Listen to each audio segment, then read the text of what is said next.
saya Guru Panggabean. Hari ini saya mau bicara tentang garam. Garam.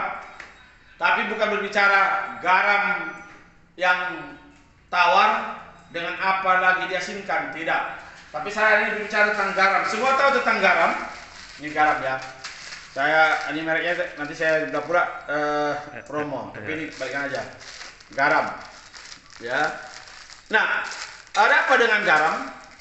Hari ini saya mau bercerita kepada saudara bahwa baru-baru ini ada saudara kita Siman, ya, dia tidak cerita kepada saya, tapi Tuhan tunjukkan kepada saya ketika saya tertidur dan tersentak dan dia lakukan penaburan garam di rumahnya, ya, sekitar jam 2, jam 3 malam atau dini hari, ya. Jadi kemarin saya panggil dan kami ingatkan dia. Dan ketika saya tanya apa yang dilakukannya, ya persis seperti yang saya katakan. Jadi malam itu mereka diganggu oleh kuasa kegelapan atau mungkin ya jenis setan atau hantu kita bilang begitu ya, ghost, ya ghost, ya roh-roh halus kata orang atau mungkin begu kata orang begitu ya. Ada begu ganjang, begu gendak, begu kibul, bulat, seralah atau apapun namanya. Nah, pada saat hal itu terjadi, lalu anaknya juga bisa melihat yang dia lihat itu, dan seperti yang saya lihat juga dalam penglihatan saya dengan dia jauh rumahnya, tempat tinggal kami, ya.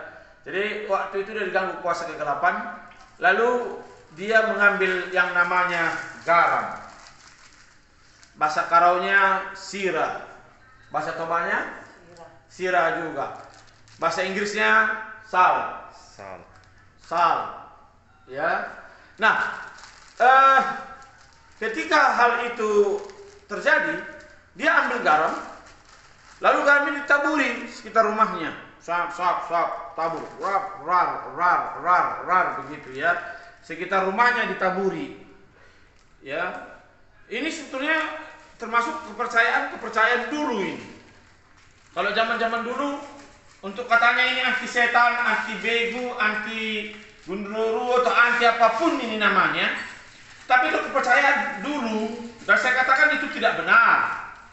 Tidak benar. Setan, iblis, begu, hantu tidak takut dengan garam.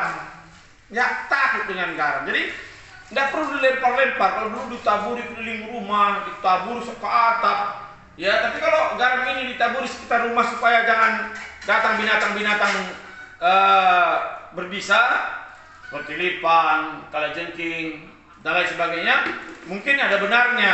Tapi saya tidak pernah juga coba. Tapi saya katakan garam tidak ditakuti oleh kuasa-kuasa kegelapan, oleh iblis, oleh setan, oleh pengikut-pengikutnya, oleh antek-anteknya apapun namanya. Jangan saudara ketipu dengan ini. Tetapi iblis, setan takut dan takluk di dalam nama Tuhan Yesus. Makanya firman Tuhan katakan, usirlah iblis, lawanlah iblis, ya saya ulangi, lawanlah iblis, maka ia akan lari daripadamu. Mari lawan dalam nama Yesus, saudaraku. Lawan di dalam nama Yesus. Jadi garam ini tidak sakti.